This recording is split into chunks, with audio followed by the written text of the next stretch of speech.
What's going on, everybody? Welcome into another episode of Luttie's Look Back. It is week 2 of our Arkansas football preview. Today, I will be breaking down the offensive side of the ball for the Razorbacks, each position group, what you guys can expect heading into year 2 under offensive coordinator Bobby Petrino. We'll get to that in a second, but first, let's start with our headlines of the week. And speaking of football, we'll start with the Razorbacks football fall camp. Like a lot of these teams I'm going to be talking about, they started this past week. I wasn't able to make it there in person. I'm hoping to make it there before football season starts, before Arkansas has their first game against Alabama A&M. But just by watching some practice footage, getting to hear from some of the coaches, I do have a few takeaways and kind of see what's buzzing on social media if you haven't taken a look. What you can expect, at least what there's been 3 or 4 practices so far in fall camp. The biggest one, probably the biggest one that came out of day one, was Arkansas's running back Mike Washington Jr. He's a transfer from New Mexico State. We're going to talk about more of him coming up, but he looks the part, and he looks like he's going to be running back number 1 for this Arkansas team going forward. Not that Braylon Russell isn't going to be. It could be in 1A and 1B situation, but Mike Washington Jr. looks really good, and he looks like that guy who maybe not can be as good as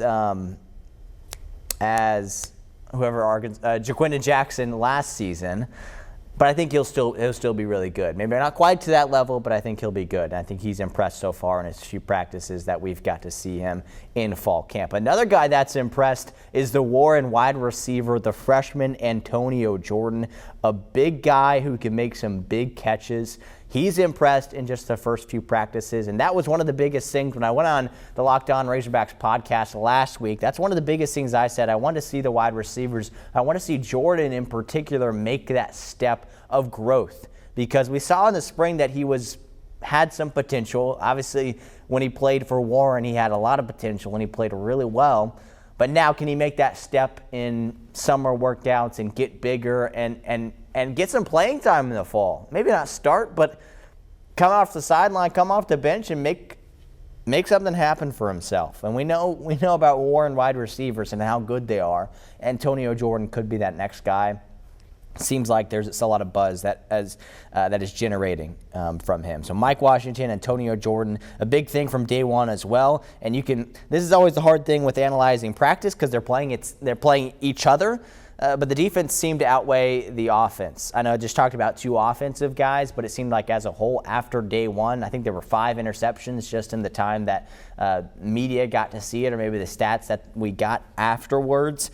But it seemed like the defense was stepping up and had a couple big interceptions, which is what you want, because the defense they shouldn't have as much confidence as the offense should have heading into the season. So those are my 3 kind of big takeaways from what I've noticed so far in fall camp. Let's hear from head coach Sam Pittman what he had to say after day 1.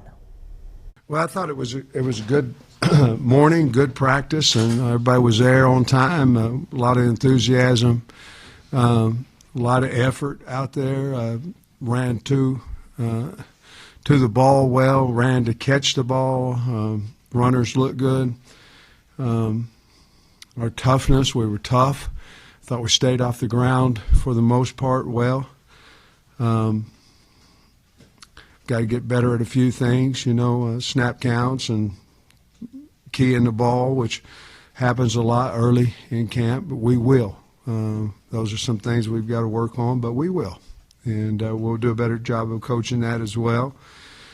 Our transition on and off the field was good, I thought. We had a very good practice. I thought our secondary did a nice job. I like our secondary. I thought they did a nice job out there getting turnovers. And we stayed up and stayed off the ground well. All right, so that's good to hear from Sam Pittman. We'll move on from the Razorbacks to the Red Wolves now. They're a program that is on the up and up. The last few years have continued to climb that ladder as far as win totals. 8 wins from a season ago for Butch Jones and his squad. Now, kind of like the Razorbacks, they got an offense that could be really special this season and a defense that just has a lot of question marks. So that's a big thing looking at it as they head into fall camp and as they I think they have about 4 or 5 practices under the belt. On the offensive side, it's the big three of quarterback Jalen Rayner, running back Jaquez Cross, and wide receiver Corey Rucker. Those are going to be the 3 names I'm going to be talking about over and over again for the next few months on this show, because they're going to be the go-to guys. Now, we're still trying to figure out who are going to be those other guys on this team that can step up, that can be impact players, impact transfers, impact freshmen for this Red Wolf team that lost 50% of their roster, it felt like, to the portal. So there's a lot of questions that still to be answered with the Arkansas State team. 4 or 5 practices in to fall camp, but here's what head coach Butch Jones had to say after day 1 of the Red Wolves camp. Typical first day, and there's so many things to accomplish, but when you go helmets and spiders, really no pads, it's about your communication, it's about your conditioning, and then your fundamentals and your details. And I could tell that we have a number of players that have really had a productive summer, but the challenge for us is, I believe we have 56 total defensive football players in camp, and we only have 19 that have been through an Arkansas State training camp that have played here in the past. So it's our principles, it's our values, it's what we stand for, it's our conditioning, it's all those little things, no details too small. But again, it's hard to gauge a lot of things because football is a collision sport, it's a violent sport. The biggest thing is the quality of play is in direct proportion to your conditioning mentally and physically, and we'll continue to harp on that. All right, let's go from Red Wolves to the Bears. UCA got a few days jump on the Razorbacks and the Red Wolves because they'll be playing a few days earlier. They open up their season, I think, on a Thursday night at Missouri, which will be quite the challenge for them, but a good opportunity for them to play an SEC team, to play a really good team. And I think it's a UCA team that maybe doesn't have as much expectations as they did last year. Last year, people were saying this is an FCS top 25 type of team, a team that should make the playoffs. And they started out 6-2, and then they fell off. They lost their last 4 games of the season and really fell off after that. But it's a new season, a new year. Like the Red Wolves, like the Razorbacks, there is roster turnover. There's going to be a lot of guys that you've probably never heard of that are going to be impact players on this year's team. That starts with the quarterback battle. And this was the only practice out of the 3 that I was able to attend in person on day 1 up in Conway. And one of the biggest things was the quarterback battle. When we talked to Nathan Brown, who you're going to hear from in a second, that's the big thing that he emphasized, or one of the big things, obviously because he is a former quarterback himself, one of the best to ever come through Conway was Nathan Brown. Now he's assuming this new role as head coach, quarterback coach, and offensive coordinator. Previously, I think he's just been the head coach. So he's got this new role, and he's got some new quarterbacks that can assist him and help this offense develop, because it's been Will McElvain's offense, along with Shonderick Powell and Darius Hale the past few seasons, and now it's a completely new team. Not completely new, but they obviously have new pieces to an offense that struggled at the end of the season mainly due to injury. So hopefully they can stay healthy this year. But the quarterback battle, Austin Myers, who was last year's backup, formerly a Valonia quarterback, Luther Richardson, who comes from, I forgot, he it's not on my mind right now, but he transferred into the program.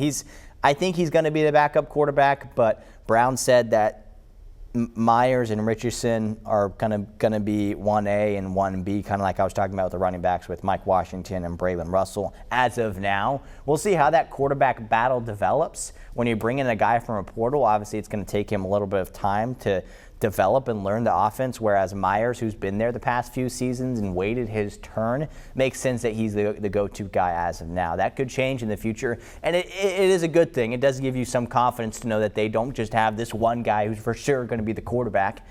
They all can grow and develop because they can inspire and motivate each other, because they don't know for sure who is going to be the go-to. So that's the big thing. One of the big takeaways from their practice is the quarterback battle. Another is a guy named Manny Smith, a wide receiver who's supposed to get more reps this season, a kid who used to play at Conway, a speedster, short guy. Apparently they're going to use him in a little bit more than just the wide receiver spot this upcoming season. They ran a few plays for him in fall camp on day one, behind center, not exactly behind center taking snaps, but as a running back and then fleshing out and throw it to him. He's a quick guy.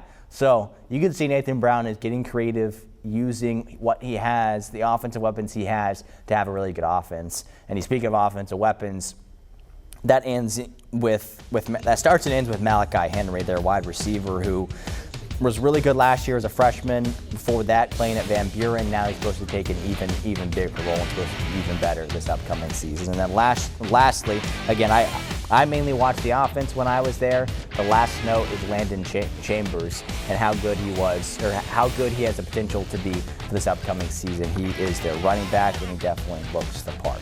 So that's some of my thoughts from what I saw of day one of UCA's practice. Let's now hear from head coach Nathan Brown. Well, I think they attacked at a high rate of speed. Effort was good.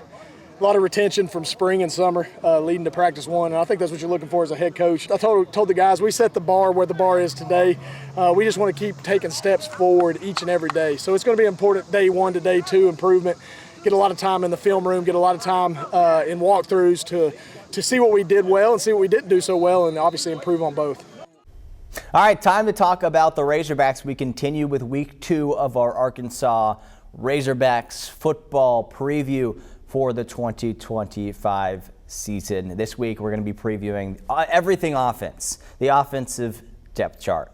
So let's get right into it. Let's start with the quarterbacks. Should be pretty obvious at least who QB1 is, and that's Taylen Green, the redshirt senior, 6'6", 235 pounds, 3,000-plus passing yards a season ago, 600-plus rushing yards, 23 total touchdowns. When you look at that, and when you look at those stats, he did better than what people thought, and he exceeded expectations.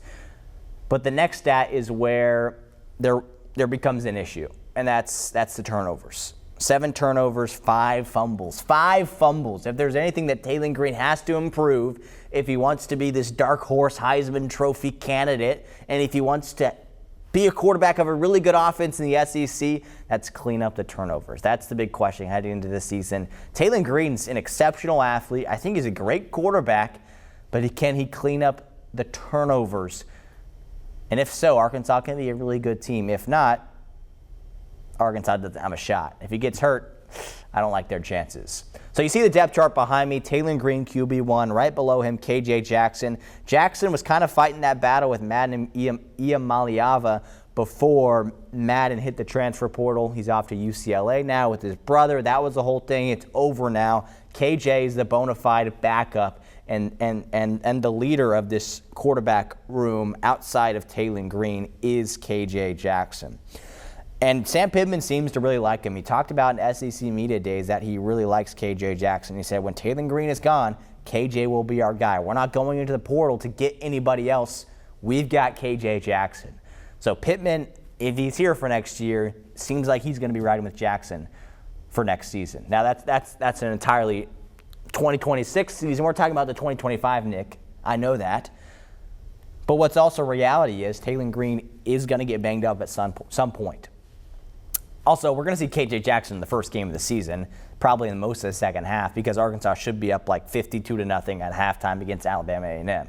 That's what should happen. So we should get an idea of really how good is KJ Jackson besides the one drive we saw in last year's game against UAPB. I think we're going to see him a little bit more this year. Pittman's confident in him. I like the minimal stuff I've seen out of him. We'll see what kind of reps he gets this season. Third-string quarterback Grayson Wilson. High school fans might remember him playing for Conway last year, was really good.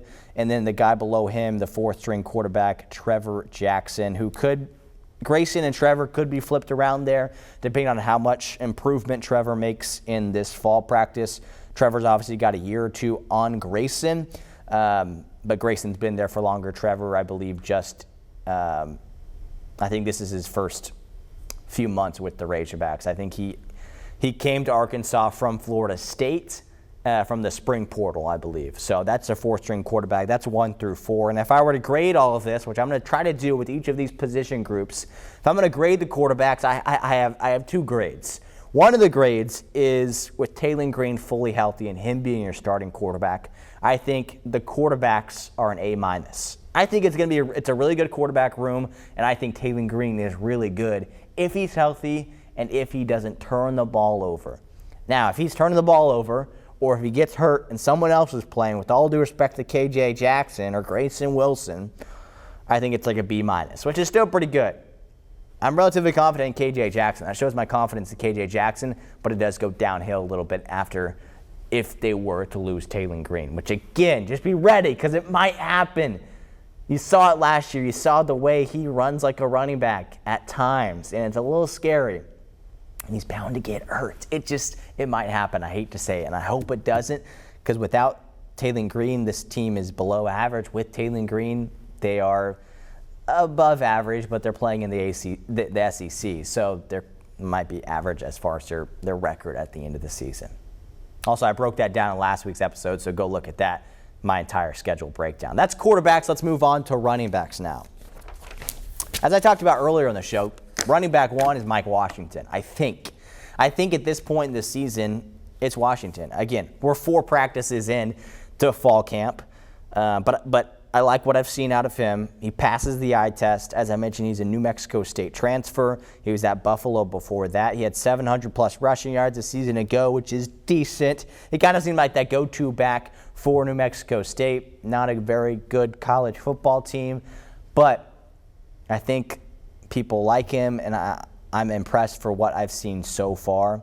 And he seems like he's that back that could take that Jaquindon Jackson role for this upcoming season. Braylon Russell, on the other hand, can't really fill the role exactly of Jaquindon Jackson just because Braylon is so different than anybody, really. He's a bruiser.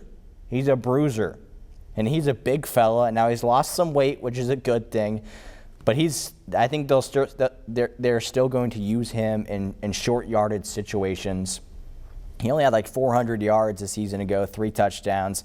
But as I mentioned, lost some weight, has gotten better in the offseason. A lot of other stuff happened in the offseason with him. Hopefully that's all out of the way. Hopefully he's fully focused on playing football for this team. And I think they've got a really good running back out of him who has potential and showed potential last season. Now, if you mix him with a little bit Mike Washington, a little bit Braylon Russell, you sprinkle in some Rodney Hill, I think you got some really good running backs. Rodney Hill, I think, will be the 3rd string for this running back core. Redshirt senior, a bit of a smaller guy, but he's quick. He's really quick, which not that these other 2 guys aren't, but he can bring that speed, that outside speed that maybe those 2 other guys can't. So those are the top 3. And then you got A.J. Green. And if you remember, Green was here for like, 2 or 3 years, 2 or 3 years ago, right? Or 1 year, 2 years ago. And now he's back. He went to Oklahoma State, unfortunately tore his Achilles, was out the entire season, didn't play, and now he's back playing for the Razorbacks as a running back. So we'll see how many reps he gets. He's also a redshirt senior, I believe. But I think this is a deep running back room, and if I'd have to give a grade, it would be a B. It would just be a B, not a B plus, not a B minus, just a B. I like where these running backs are at. And you'll notice, I like where this offense is at. I'm confident in this offense. When we talk next week about defense, that might change a little bit, but I'm confident in this offense. And I'm relatively confident in the running backs. All right, let's move on to the wide receivers. It gets a little more complicated here, so you got a lot of names here at the bottom. Let's go from start to top. Omega Blake, Raylan Sharp, C.J. Brown. I think those will be the 3 starters. Now, there's a couple other guys that will be sprinkled in there. One thing to note that you don't see his name up here because he's most likely, I think almost for sure out for the season, is Ismail Cisse. I believe that's how you pronounce his name. He was going to be one of the starters. He was playing that first-team role in spring ball. He hurt his wrist, I believe, and I think he's out for the season. So that's something to note. I think they plug in C.J. Brown to fill that role. But let's start with Omega Blake, then we'll talk about some of the others later. Omega Blake, redshirt senior, 6'2", 187, a Charlotte transfer, coming over from a really good, productive offense in Charlotte, nearly 800 receiving yards last year, 9 touchdowns. The big thing for him is yards after the catch.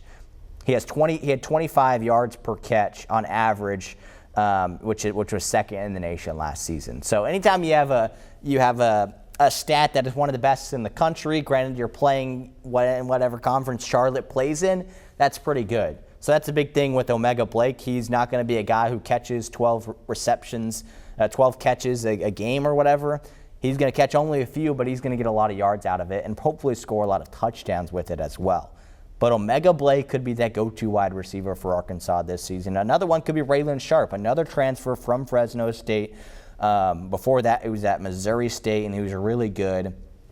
Last year at Fresno State, he was okay, but with Bob Petrino at Missouri State, he was actually really good. He almost had 1,000 receiving yards, seven touchdowns, so pretty good. Again, that was 2 years ago.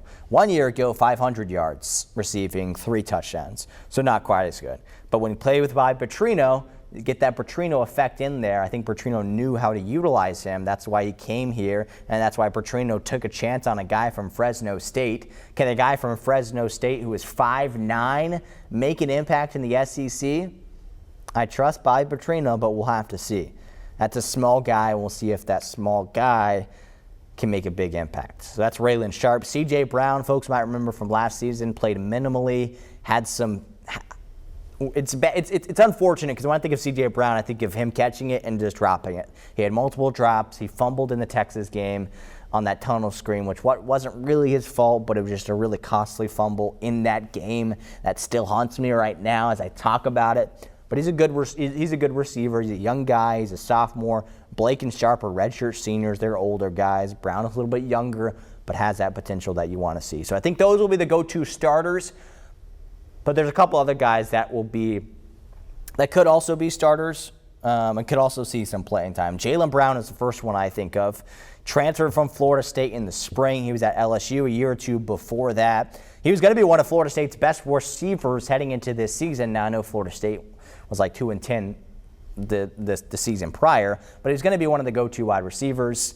Then some issues happened, committed a little felony, got kicked off the team, whatever. He's with the Razorbacks now, and I think he has the potential to be a really good wide receiver for this Razorbacks team, does Jaylen Brown. Monty Harrison is another one, played in the MLB a few years ago. He's a guy who's like 30 or 31 years old, but he's a big size, maybe getting some second-string roles. Antonio Jordan, I talked about him at the beginning of the show. The Warren kid has really impressed early on, just a freshman. The only guy out of these, 10 to 13 people that I list behind me, the only one of them that is purely a freshman. The rest of them are redshirt freshmen, redshirt sophomore, redshirt senior. Jordan's the only freshman, and he's also the tallest one, 6'6", 234. So if they can find a way to get him involved, if he can improve in fall camp, I really like Antonio Jordan. And I think a lot of people feel the same way. And they also know the track record that Warren wide receivers have at the University of Arkansas. Cam Shanks is another one. He's 5'8", so very small. He'll be doing punt returns. He led the nation last year in punt return yards and punt return averages, all these stats in punt returns, which is great.